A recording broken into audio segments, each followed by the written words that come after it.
Yo, what's up guys, welcome back to my channel Junior 009. Ya, so good to be back. Udah sebulan gue vakum dari dunia YouTube dan akhirnya sekarang di bulan Desember ini gue balik lagi. Maaf ya, gue harus vakum dulu sebulan karena gue capek. Dan juga kemarin gue sempat ujian dan ujian online itu sangat melelahkan. Jadi gue nggak punya waktu lah untuk bikin konten YouTube dulu. Nah, kita balik lagi di awal Desember ya. Seperti biasa kalau awal Desember itu kan konten serius lah ya gitu. Konten yang beneran konten gitu loh. Bukan konten main-main yang isinya gue cuman ketawa ke TV doang gitu. Ini konten yang ada isinya dan konten yang beneran ada maknanya gitu loh. Konten yang berfaedah. Apalagi kalau bukan searching.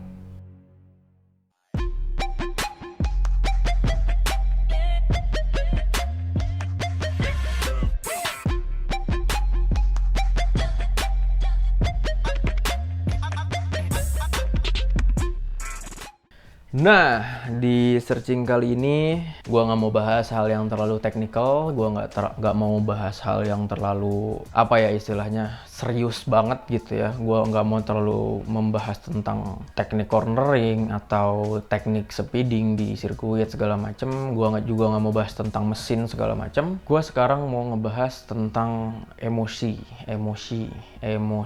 ya. Gue mau bahas tentang emosi berkendara. Ini juga salah satu poin penting selama balapan. Emosi itu harus tetap terjaga. Seperti yang pernah gue bilang kemarin tuh di salah satu video searching, gue bilang kalau emosi lu harus dijaga. Di sini gue mau ngebahas ada satu kejadian ya baru-baru minggu-minggu inilah, sampai panutan gue Mbah Satar sama Om Febs itu sampai berkomentar, sampai turun tangan. Itu artinya ini kejadian yang cukup besar. Kejadian itu adalah adanya suatu balapan liar di Jakarta di lampu merah yang nutup jalan, dan yang melakukan balapan liar itu adalah motor besar gitu. Ya mungkin sebagian besar dari kalian tahu lah itu kejadiannya siapa, dimana cuman di sini gue nggak mau nyebutin oknumnya siapa, gue nggak nyebutin kejadiannya tepatnya di mana, motornya apa juga gue nggak nyebutin. Jadi ya kalian cukup tahu aja. Dari kejadian itu Mbah Satar sampai mengkampanyekan anti balapan liar. Mbak Satar sampai ya berkoar-koar lah tentang bahayanya balapan liar tuh seperti apa. Terus juga sampai Om Febs juga turun tangan ngebahas kalau jangan rusak citra pengguna motor dengan cara seperti ini. Kalau kalian ingin balapan gitu, pakailah sentul. Sampai Om Febs aja bilang kayak gitu. Dan setelah gue telaah juga, oh iya sih, bener juga apa kata dua sehu gue itu. Bahkan Mbah Satar juga dulu pernah ngomong kalau misalnya citra pengguna motor di mata orang Indonesia aja tuh sebenarnya udah buruk gitu. Dari zaman dulu gitu loh. Citra pengguna motor tuh arogan, banyak gaya, banyak tingkah, beringas segala macem lah. Segala macam yang buruk-buruk tuh biasanya disangkutin sama anak motor. Dan ya terbukti kalau caranya seperti ini gitu. Kalau misalnya anak motor masih sering balapan liar, anak motor masih ugal-ugalan di jalan, ya makin hancur lah citra anak motor di mata orang Indonesia gitu. Nah, di kejadian ini juga akhirnya gue mikir untuk kayaknya ini harus diangkat ke searching deh gitu. Cuman gue nggak mau ngangkat semerta-merta karena hal ini doang. Di sini gue mau ngebahas lebih ke arah emosi yang gue dapetin waktu gue sebelum turun ke dunia balap dan sesudah gue turun di dunia balap. Dan hal itu akan gue rangkum di pengalaman balap gue. Sekarang kita langsung masuk aja ke inti videonya. Jadi gue itu pertama kali turun balap itu tahun 2017 ya, seperti yang kalian pernah tahu di sejarahnya si Bunga. Gue turun balap di 2017 di bulan Desember, tanggalnya gue lupa. Dan itu adalah event CBRS Day pertama. Ya, Desember 2017. Dan merchandise-nya ini, baju ini. Ini merchandise original dari CBRS Day yang pertama. Dan waktu itu Bunga masih mesinnya oprekan BMS sedikit ya, porting polish dan kawan-kawan. Terus mesin body masih standar dan lain-lain lah gitu. Itu bener-bener gue baru terjun dari orang awam, gue pengen balap. Nah ya kayak gitu dah ceritanya. Wear pack gue beli asal, helm tuh kebetulan gue udah pakai Sui. Terus motor juga cuman ala kadarnya, body cuman copot-copotin lampu doang, mesin oprekan sederhana, ban pakai Blaze waktu itu, Blaze yang intermediate compound, dan dengan teknik dan skill yang masih sangat goblok. gitu. Ya itu gue tekankan. Teknik dan skill gue masih goblok banget di race gue yang pertama. Oke, gobloknya di mana? Nah, ini sini gue mau ceritain. Jadi waktu gue balapan pertama itu bulan Desember, gue belum tahu teknik apa-apa tentang balapan, gue belum tahu cara balapan yang baik dan benar itu seperti apa. Jadi ya kronologinya seperti ini. Gue mau start balap di grid ya kan. Namanya start di grid itu adalah gue start dari gigi 1 dan kecepatan 0. Gue bukan start berjalan. Kalau biasanya gue latihan itu kan gue nggak pernah start dari grid kan. Gue selalu udah running dulu 1 lap baru gue gaspol. Gue nggak pernah yang namanya starting tuh dari grid itu nggak pernah. Belajar start itu gue nggak pernah. Jadi gue nggak tahu cara start yang baik dan benar itu seperti apa. Karena yang gue tonton tuh MotoGP, yang gue tonton tuh WSBK, yang gue tonton tuh event drag gitu. Ya udah, yang ada di otak gue, oh kalau misalnya lu mau start yang bagus ya lu tahan RPM, nanti masukin gigi 1, lepas kopling, tarik gas bersamaan gitu. Ya udah gue lakuin lah hal itu. Saat lampu di grid mulai berjalan tuh merah, terus mati merahnya, ya gue gaspol sekencang-kencangnya kan. Gue lepas kopling secepat-cepat mungkin kan. Dan itu berhasil. Teori gue saat itu berhasil gitu. Jadi gue melakukan start yang cukup baik kan. Bisa kelihatan juga di video kalau misalnya start gue itu sampai agak sedikit ngangkat gitu. Itu menurut gue itu udah cukup baik lah, start yang cukup baik.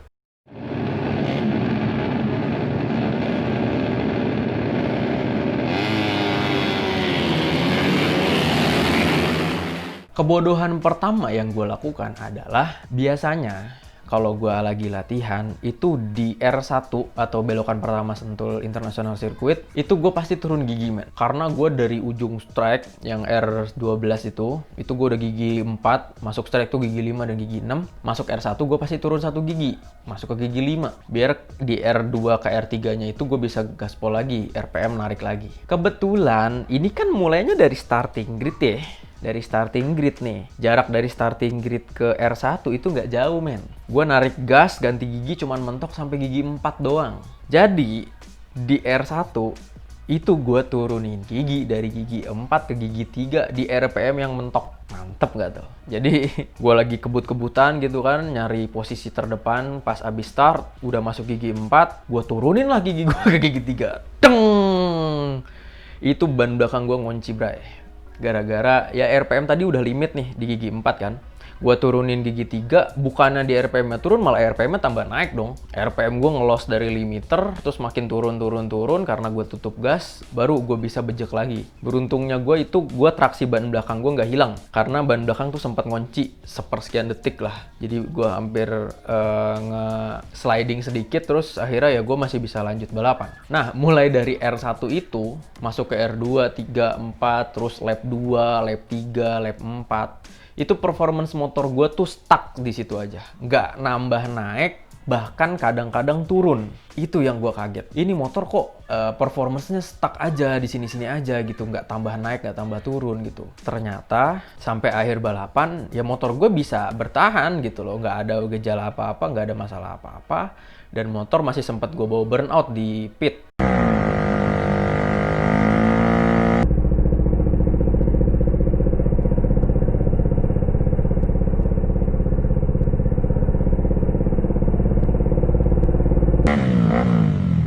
Dan itu ya menurut gue masih aman gitu kan, karena gue belum tahu apa-apa. Terus kejadian ini berlanjut pada saat beberapa minggu setelah gue balapan, gue pengen riding ke puncak. Gue mikir kalau gue bawa si Bunga itu kan mesinnya oprekan ya, udah di porting segala macam. Kayaknya lebih enak nih kalau gue bawa ke puncak gitu, tenaganya ada. Dan ternyata setelah gue nyampe puncak, itu motor ngeden bro. Asli, gue tarik gas tuh, gak mau naik. Kalaupun naik tuh dia pelan gitu, gak ada tenaganya sama sekali. Nyampe di atas, ya gue cuma mikir, kayaknya nih motor butuh servis kali ya, abis balapan gitu. Kayaknya nih butuh ada peremajaan. Akhirnya gak lama dari gue puncak itu, gue balik ke bengkel BMS. Di situ gue bawalah motor gue buat servis ceritanya. Nyampe di bengkel, ketemu sama mekanik gue Bang Bogel. Kata Bang Bogel, kenapa nih motor? Mau servis bang? Gue bilang gitu kan. Pas dinyalain tuh motor di starter, ada suara besi ketemu besi yang kayak bergesekan terus menerus itu. Itu Bang Bo udah anjrit. Lu kenapa nih motor? Gitu. Ini kenapa motor lu kenapa? Anjing. Maksudnya kenapa bang? Gue nggak ngerti. Gitu. Gue nggak tahu kenapa. Ya akhirnya Seketika saat itu juga motor dibongkar, pas motornya dicabut, headnya dicabut, ya udah kelihatan lah di situ. Seher gue baret, sama blok gue juga baret, dan baretnya tuh bukan baret halus cuy. Baretnya tuh bener-bener baret yang kalau kena kuku tuh bisa dinahan kuku lu gitu loh, tak tak tak tak gitu berasa. Dan di situ gue ngerasa kayak anjrit, tolol banget ya gue ya. Anjrit, gimana nih anjrit gitu kan. Motor gue sendiri hancur di tangan gue saat itu. Pada saat itu akhirnya gue nggak pikir panjang, ya udah bang, di bore up aja, ganti pakai piston yang lebih besar, terus si bloknya juga dipapas lagi supaya baret-baretnya tuh hilang. Oh ya udah, akhirnya mesin gue yang si bunga ini ditinggal di BMS, gue beli mesin baru. Nah, di tahun 2018 itu terjadi 3 seri, di mana seri pertama itu gue dapat podium 3, dan di seri kedua dan ketiga ini adalah seri di mana gue sangat mendapatkan banyak pelajaran, terutama dari pembelajaran mengenal motor sendiri, pembelajaran tentang teknik dan skill. Itu gue belajar di 2018. Itu 2018 itu adalah tahun-tahun penuh pembelajaran buat gue, dimana gue belajar segala macam teknik dan mengasah segala skill, sehingga gue break my own record. Gue bisa tembus di barrier 2 menit 10 detik. Waktu itu gue pakai bunga, gue tembus di angka 2 menit 9 detik, dan itu gue sangat seneng banget. Itu gue sangat bersyukur banget. Meskipun ya gue tahu masih banyak gitu loh rider 150 yang lain yang timingnya tuh jauh lebih kecil dari itu. Ada yang mungkin 2 menit 6 kayak si Anggit gitu, atau 2 menit 5, 2 menit 4, 2 menit 2, dan lebih kecil lagi tuh masih banyak. Tapi gue cukup seneng karena gue udah bisa break the barrier gue sendiri, yaitu 2 menit 10 detik. Nah, di tahun 2017 dan di tahun 2018 ini gue belajar banyak lah ya. Gue belajar tentang mengenal motor gue sendiri. Ternyata motor gue itu butuh diperhatiin juga. Motor gue itu ada cara pengendaliannya sendiri, sehingga si mesinnya ini bisa awet dan tahan lama dan menghasilkan performance yang maksimal. Sementara di tahun 2018